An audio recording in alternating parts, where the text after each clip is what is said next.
Hi hello friends, ദൃശ്യം വ്ളോഗിൽ ഇന്ന് ഞാൻ നിങ്ങൾക്കൊരു നല്ല ഇൻവെസ്റ്റ്മെൻറ്റ് പ്ലാനാണ് കേട്ടോ കാണിച്ചു തരാൻ പോകുന്നത്. നോക്കൂ, എന്ത് രസമല്ലേ, തിളങ്ങുന്ന ഒരു എന്തോ ഒരു ഐറ്റാണെന്ന് നിങ്ങൾക്ക് തോന്നുന്നുണ്ടാവും. വേറെ ഒന്നുമല്ല ഗൈസ്, ഇത് വെള്ളിയുടെ ബിസ്ക്കറ്റുകളാണ് കേട്ടോ. നോക്കൂ, 10 ഗ്രാമിൻ്റെ ഒരു കുഞ്ഞു ബിസ്ക്കറ്റാണിത്. ആളുകൾ സ്വർണത്തിൻ്റെ വില കൂടിയപ്പോൾ വെള്ളിയിലേക്ക് ഇനി ഇൻവെസ്റ്റ്മെൻറ്റ് മാറ്റാൻ പോകാമെന്നൊക്കെ കേട്ടു. പക്ഷേ സത്യം അതല്ല കേട്ടോ. ആളുകൾ എത്രയോ കാലമായിട്ട് വെള്ളിയിൽ നന്നായിട്ട് ഇൻവെസ്റ്റ് ചെയ്യുന്നുണ്ടെന്ന് ഇത് കണ്ടപ്പോഴാണ് എനിക്ക് മനസ്സിലായത്.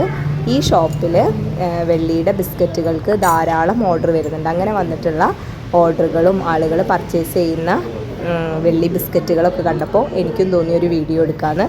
ഇത് 10 ഗ്രാമിൻ്റെ കുഞ്ഞു ബിസ്ക്കറ്റുകളാണ് കേട്ടോ, വെള്ളിയുടെ 916 ഗോൾഡ് പോലെ തന്നെയാണ് ഗൈസ് ഇത്.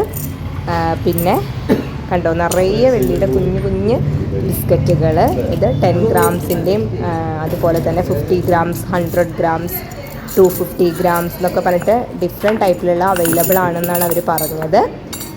ഇത് 10 ഗ്രാമും അതുപോലെ തന്നെ 250 ഗ്രാം, അതായത് ഏകദേശം അല്ല, 1/4 കിലോ വരുന്ന ഒരു വെള്ളിയുടെ ബിസ്ക്കറ്റുമാണ്. കണ്ടില്ലേ, വളരെ അടിപൊളിയാണ്. അപ്പോൾ നിങ്ങൾക്കും മന്ത്ലി ഒരു ബിസ്ക്കറ്റൊക്കെ വെച്ച് വാങ്ങി സൂക്ഷിക്കുകയാണെങ്കിൽ അത് ഭാവിയിൽ നല്ലതായിരിക്കും എന്നാണ് കേൾക്കുന്നത്.